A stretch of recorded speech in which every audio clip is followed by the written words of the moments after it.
একই সাথে একই দিনে দুইটা ভোট হয়েছিল। কয়টা? একটা সংসদ গঠনের জন্য, আরেকটা সংস্কার পরিষদ গঠনের জন্য। একই দিনের একটা ভোটের শপথ তারা নিয়ে বলেছে হালাল, আরেকটা শপথ না নিয়ে ম্যানেজ ভোটে জয়ী হয়ে বলতে চায় হারাম। একই দিনে এক ভোট যদি হালাল হয় তাহলে আরেকটা হারাম হতে পারে না।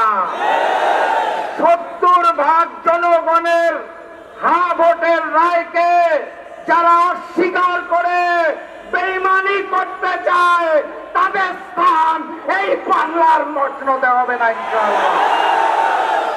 যাই বলা হয় তারা একটা শব্দ শুনিয়ে দেয়, কি সেটা? সংবিধান। সংবিধান উচ্চারণ করতে গেলে শেষে আসে ধান। তারা ভেবেছে এটা বোধহয় ধানের শীষ, সেই কারণে বারবার বলে সংবিধান।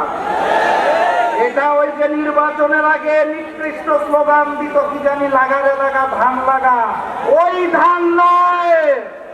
এটা ৭২-এর মুজিববাদী সংবিধান, যা পরবর্তীতে শেখ হাসিনার সংবিধানে রূপান্তর হয়েছে।